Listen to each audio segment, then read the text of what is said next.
Okay, we're going to pick up here talking about exploratory research and methods for exploratory research.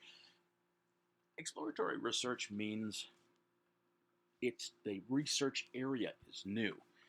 If you were exploring a place in the woods or a jungle, it would be someplace you hadn't been before, and so that's what exploratory research is. In exploratory research, new methods may be used, and the reason for that is the methods are part of what is being explored.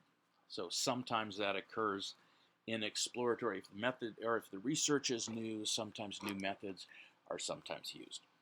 However, it's important to explain what the methods are when you're talking about exploratory research. It's like making I have a picture of I think this is Jello, but it says the green stuff, and it gives you a recipe. And the methods are really the recipe of how you conducted your experiment. Now, go from the Jello to the fly.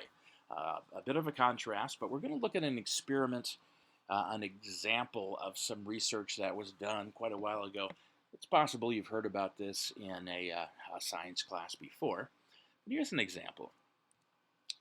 Scientists in the 14th century thought that maggots or worms were created spontaneously from rotting meat. Can you believe that scientists actually thought that? They thought these things came from meat just kind of turned into these worms. That was like the best thinking at the time. The evidence was that maggots appeared with no apparent cause from rotting meat.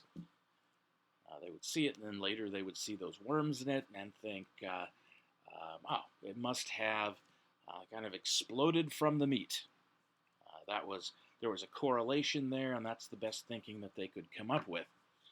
Now, one scientist at the time thought, I think it's something else. He decided to do an experiment, and he eventually covered a piece of rotting meat. He put it into a jar or some kind of container, and he covered the top with cheesecloth. Now, a lot of people don't know what cheesecloth is, so I will tell you. It's kind of like mosquito netting. It's a loose weave, but it lets some things in, but it wouldn't let flies in. It lets air in, but not flies. And so he put that on top of the jar. They call it cheesecloth because often cheese is wrapped in it, even today. And if you go into a fancy restaurant and have iced tea with lemon, sometimes they will give you the lemon wrapped in a little bit of cheesecloth so you can squeeze it, and it keeps the seeds from going into the iced tea or the water. So he put the meat in, covered it with cheesecloth, and noted that no maggots appeared. Well, the reason for that was that the flies couldn't get in to lay their eggs to make those worms appear. And then the scientist there said that proved that it wasn't just the meat turning into something living. The flies could not get in to lay eggs, and so they found that it disproved that theory. So, the earlier techniques of observation were insufficient to find the truth. Now, the question is, were the earlier scientists unethical? And we would discuss this in class. A little more difficult when you're watching a video. However, we would discuss whether is that unethical.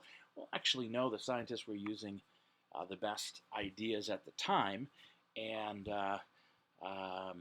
the new research just replaced the current level of thinking. So they weren't really unethical. They were just incorrect. So we're kind of looking at the difference between mistakes and deliberate cheating in research. So here's another example. This here is a diffuse pinwheel nebulae. Now, this is it looks kind of like a pinwheel. It's a bunch of stars, and you can only see it with a telescope. And when telescopes were new, people began to see these things for the first time, but people would only describe them. And so there was a researcher who began to look at these and describe them. The researcher was Adrian van Manen. Now, there are 5 A's in his name and more vowels than I've ever seen in a name before, but I think maybe that is Dutch. I'm not sure. But his name was Adrian van Manen, and he thought the diffuse pinwheel nebula were close to the Earth.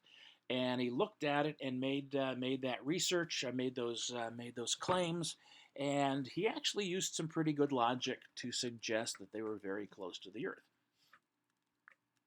He used telescope pictures over time to, in parentheses, prove this, to suggest it, and it turned out he was wrong.